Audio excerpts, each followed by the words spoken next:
আমরা প্রত্যাহার করার জন্য আজকে এই আন্দোলন শুধু আমরা গোটা ভারত জুড়ে সমস্ত সম্প্রদায় জাতি ধর্ম বর্ণ নির্বিশেষে সবাই মিলে কাঁধে কাঁধ মিলে পথে নেমেছেন।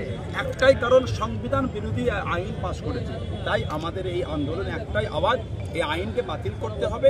বিগত দিন যেভাবে ওয়াকফ ছিল সেই জায়গায় ফিরিয়ে দিতে হবে, তা না হলে আমাদের আন্দোলন বন্ধ হবে না।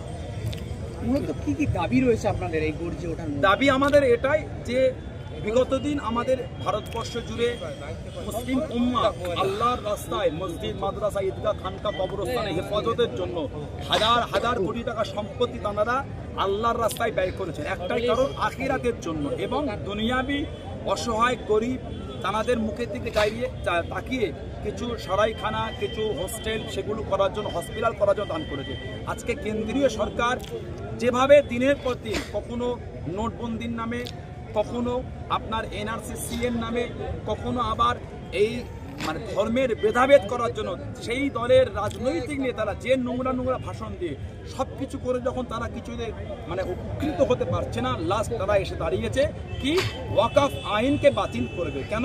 যাতে করে মুসলিম উম্মাহ খেপে ওঠে, ভারতবর্ষের পরিবেশ ধ্বংস হয়, এবং যেন তাদের করে কেউ প্রশ্ন করে রাজা তোর কাপুর কোথা। আমরা ছোটবেলায় পড়েছিলাম উলঙ্গ রাজা যে কবিতা, রাজা তোর কাপুর কোথা। কেন? কেন্দ্রীয় সরকার যে দুর্নীতি করে রেখেছে ভারতবর্ষে জুড়ে আজ 14 বছর কম বেশি ধরে, কেউ না তাকে প্রশ্ন করে রাজা তোর কাপুর কোথা। রাজা তোর ডেভেলপ হই না, এডুকেটেড না, স্বাস্থ্য না, সমাজের মধ্যে সবকা সাথ সবকা বিকাশ না, মেক ইন ইন্ডিয়া না, বেটি বাঁচাও বেটি পড়াও, যে আন্দোলনগুলো সবই যখন ব্যর্থ হয়েছে, সেই ব্যর্থ ঢাকার জন্য আজকে ভারতবর্ষে অস্থির পরিবেশ তৈরি হয়েছে। এই যে ওয়াকফ বিরোধী একটা আইন পাস হয়েছে বলে আপনারা দাবি করছেন, এই অনেকে তো সমর্থনে নেমেছে, প্রচারে নেমেছে, কোনগুলো করতে বলবেন আর কোনগুলো বাধা দেবে?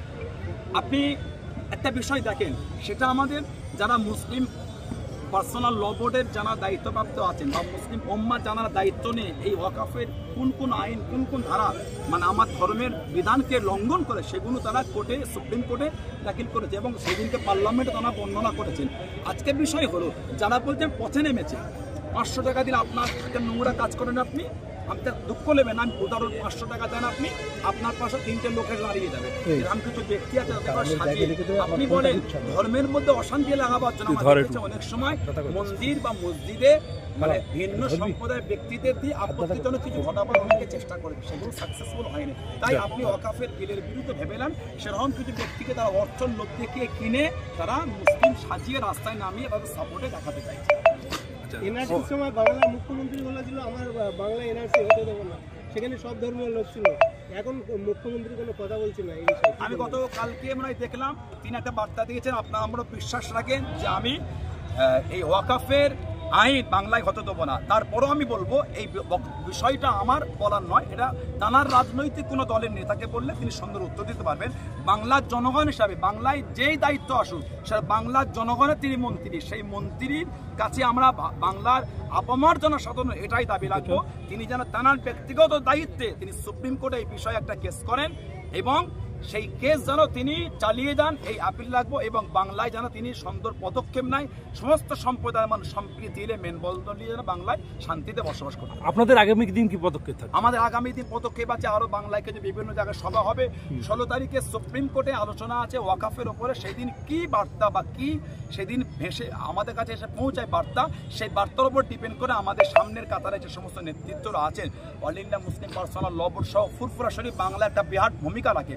আমাদের পূর্ব দরবার শরীফ মুরব্বী পীর সাহেবরা আছেন, পীরজাদারা আছেন, এবং অন্য অন্য রাজ্যে এরকম ক্ষমতাওয়ালা দায়িত্বপ্রাপ্ত মুসলিম লিডাররা আছেন, এবং জনদরই আছেন, এবং হিন্দু সম্প্রদায়ের অনেক ভাই আছেন, খ্রিস্টানরা আছেন, দলিতরা আছেন। তারা সবাই এক জায়গায় গোলটেবিল করে যে নেতৃত্ব দিয়ে যে আমাদের আলোচনা উঠে আসবে, সেই আলোচনা সেই পদক্ষেপ নিয়ে আমরা আগিয়ে যাবো। কিছু বলেন? ঠিক আছে, চল।